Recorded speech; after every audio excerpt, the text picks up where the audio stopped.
Tõstamaa on maanurk Lääne-Pärnumaal. Siin on metsi ja rabaseid, luiteid, 2 järve, palju laide ja pikk rannajoon. Elanike arv on maapiirkonna kohta üsna suur. Rahvas leiab tööd põllunduses, kalanduses ja puhkemajanduses ning erinevates väikeettevõtetes. Töötab vallavalitsus, lasteaed ja mõisas keskkool. Kaugus maakonna keskusesse oleneb teist elukohast, jäädes 40–60 kilomeetri piirimaile.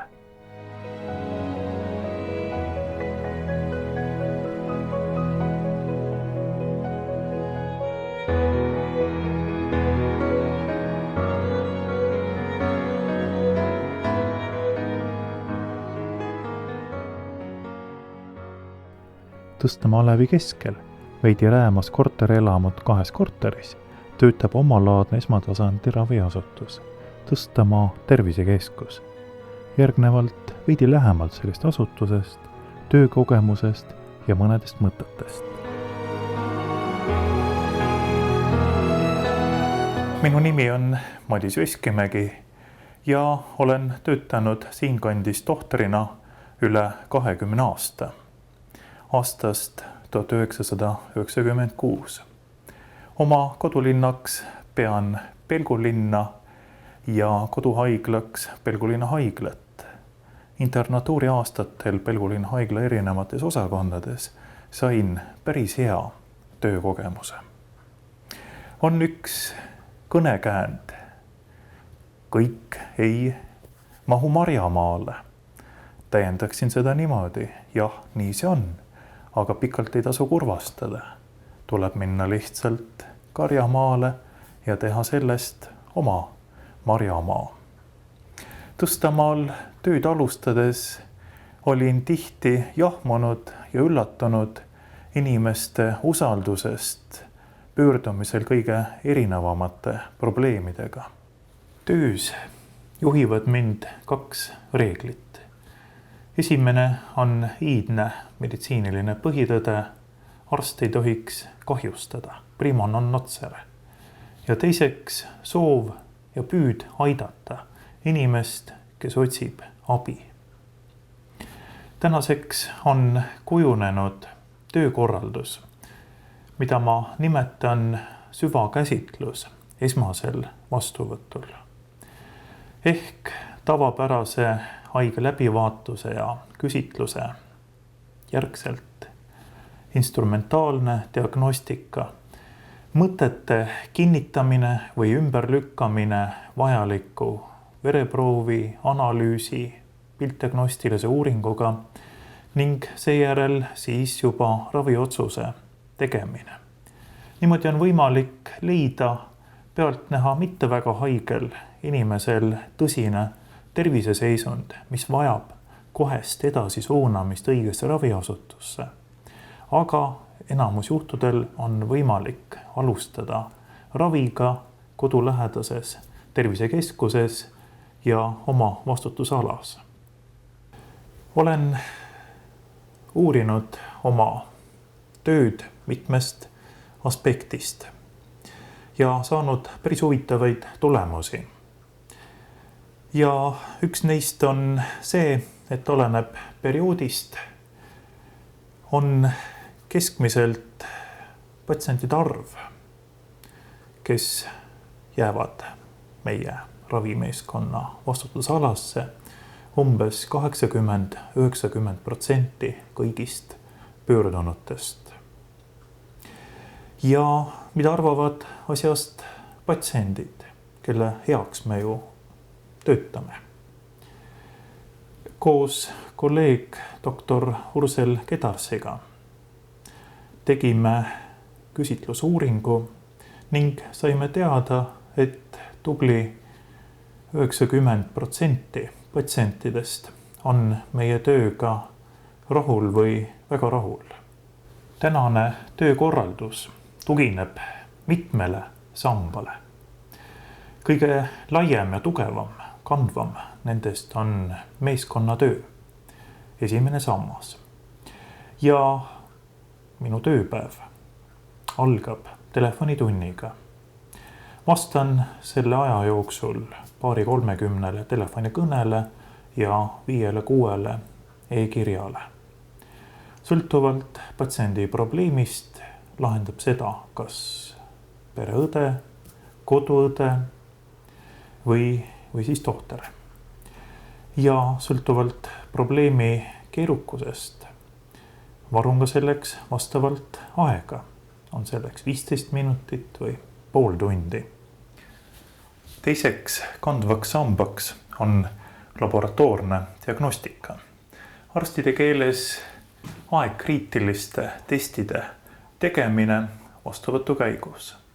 Tänapäeva meditsiinitehnoloogia ja aparatuur võimaldab seda päris hästi. Kõige tähtsamad analüüsid neist on täisvereanalüüs, C-reaktiivne valk ehk põletiku analüüs, veresuhkrutest, uriinitest ja hüübivusuuring. Kolmas sammas on funktsionaaldiagnostika ehk erinevate instrumentide seadmetega erinevate organite või organsüsteemide talitluse hinnang. Elektrokardiograafia, koormustest, vererõhu ja südametegevuse ööpäevane monitooring, kopsumahu uuring ehk spirograafia, keskkõrvatalitluse uuring ehk tümpanomeetria ja ka lihtsad kompaktsed abivahendid verehapniku sisalduse hindamiseks ehk pulssooksumeetria ja südametegevuse kiire monitooring vastava seadmega. Neljas sammas on piltdiagnostika ehk uuritava elundi või piirkonna kujutlemine ekraanil. Ja selleks on 2 võimalust. Üks neist on ultraheli diagnostika. See on suurepärane seade, millega on võimalik saada hea ülevaade kõhukoopa organite seisundist ja teinekord avastada ka tõsine haigus, mis vajab kohest haiglaravi. Sellega on võimalik ka uurida pindmiseid, pehmeid, kudesid, liigeseid ja niimoodi hinnata seisundit ning langetada vastav raviotsus ning sageli järgneb ka protseduur. Peaaegu et 20 aastat oman kogemust röntgendiagnostika alal. See võimaldab väärt infot traumade, ebamääraste hingamisteede sümptomite korral liigesseisundite diferentsiaaldiagnoosimisel. Viimase aasta saavutus on see, et kasutada on fosforplaadilugeja. See on seade, millega on võimalik siin teostatud röntgenuuring digitaliseerida ja uuring talletada pildipangas ning vajadusel saab kiiresti korraldada radioloogi konsultatsiooni. Helistan lihtsalt kolleegile, kes avab selle pildi ning annab oma hinnangu. Ja jällegi on võimalik rohkem aidata patsiente kodulähedases tervisekeskuses.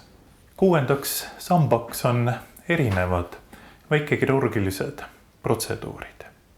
Tuletan meelde üht oma tööpõhimõtet. Kõigepealt mitte teha kahju.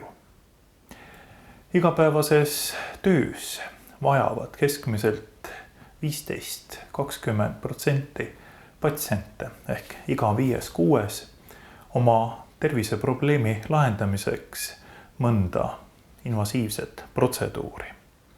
Sagedasemad nendest on erinevate haavade ravi, mädaprotsessid, küüneprotseduurid, healoomuliste nahakasvajate eemaldamine, võõrkehade eemaldamine, lihtsamate jäsemetraumade käsitlus, kipsi asetamine, tüsistumata nihestuste paigaldamine ning ka krooniliste jäsemehaavandite ravi.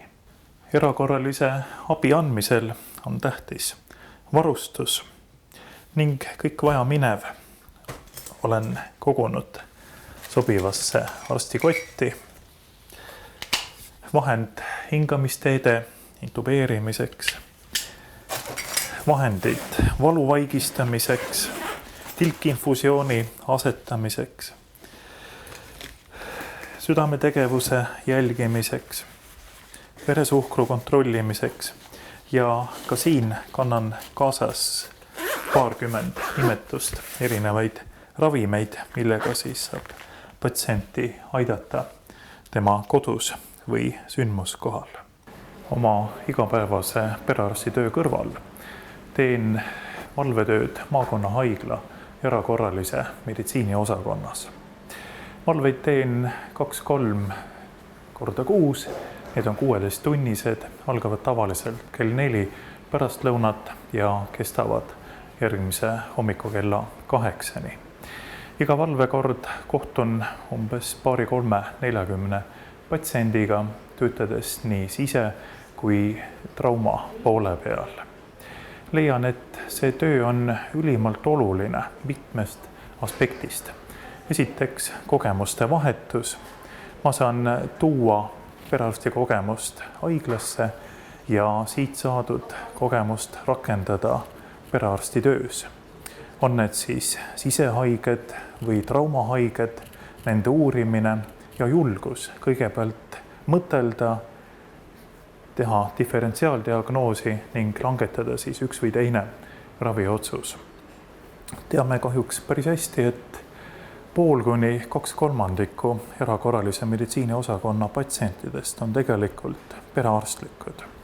Ja julgen käia välja mõtte, et kui laiemalt rakendaks perearste, esmatasandi arste haiglatöös, erakorralise meditsiini osakonnas, nad saavad rohkem kogemust, et aidata inimesi oma põhitööl ja inimesed saaksid abi kodulähedasest tervisekeskusest, raviasutusest. Ja veel ka psühholoogiliselt on see konkreetselt mulle väga oluline. Ma saan kolleegidega haiglast vestelda erinevatel teemadel, kas või naljatleda meditsiini keerdkäikude või sõlmküsimuste teemal ja selline küünarnuki tunne, kollegiaalsus, see aitab veel lähendada esmatasandi ja haigla tohtreid. Oleme ju üks võrgustik ning igal ühel meist on oma osa meditsiinisüsteemis. Üks pool ei ole ei parem või halvem kui teine. Ja see võrgustik ning meeskond ning vastastikune lugupidamine ja kollegiaalsus ongi vahest hästi toimiva meditsiinisüsteemi aluseks. Õige patsient õigel ajal, õiges kohas. Kahjuks see ilus reegel meie Eesti tänases meditsiinis ei taha kuigi hästi toimida. Miks? Leian, et sellel on mitu erinevat põhjust ja võib-olla, et kõige suurem neist, julgeksin seda nimetada süsteemseks veaks, on meditsiini vastuoluline rahastamine. Esmatasandi ehk perearsti rahastamine käib pearaha põhiselt, eriarstide, kitsama eriala spetsialistide ja haiglavõrgu rahastamine aga teenuse põhiselt.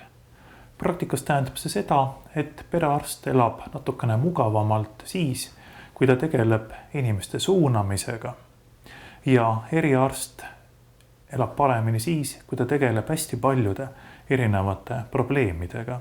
Rahastatakse teda ju nii-öelda tükipõhiselt. Ja tulemuseks on see, mida paljud kolleegid, kitsama eriala spetsialistid on nentinud, on see, et nende vastuvõtul käib tubli 60–70% patsientidest, kes tegelikult saaksid oma probleemi edukalt lahendatud perearsti ehk siis esmatasandi poolt. Aga rahastamine on see, mis paneb asjad käima suure kaarega eemal mõistuspärasusest. Ja lõpetuseks küsimus, mida ikkagi teha, et parandada arstiabi kättesaadavust Eesti Vabariigis ja kuidas mõistlikumalt kasutada nappi rahalist ressurssi. Leian, et tegevus peaks olema kolmesuunaline. Ja esiteks see, et vastuoluline rahastamine tuleks muuta eelarvepõhiseks rahastamiseks. Tähendab seda, et valitseks tööjaotus, mida teeb esmatasand, mida teeb meditsiini teine tasand ja mida teevad regionaalhaigla ja ülikooli kliinikum. Omavaheline tööjaotus. See on edu võti. Mitte olukord, kus raviasutusel on mõttekam rahaliselt koondada haiged olenemata probleemist oma raviasutuse ukse taha. Hästi töötav esmatasand määrab suuresti kogu meditsiinisüsteemi ladusa toimimise. Ja kui seni töötavad perearstid ruumides, mis nagu sobiks, aga ka ei sobiks ning napi varustusega, siis leian seda, et perearst peaks olema ennekõike arst, kelle tasu sõltub tema oskustest ja töökogemusest, mitte ärilisest nutikusest ning arst ei tohiks raisata oma erialast kogemust, oskusi teisejärgulistele probleemidele. On selleks siis äritegevus, raamatupidamine, kinnisvarahaldus, personalijuhtimine, statistika. See kõik on teisejärguline ja on arsti ressursi tõeline kuritarvitamine. Ja kolmandaks koolitus. See omandatakse peremeditsiini residentuuri õppe käigus. Siis natukene napib saadud ettevalmistusest väikekirurgia, funktsionaaldiagnostika, piltdiagnostika ja ultrahelidiagnostika valdkonnas. See vajab lisapädevust.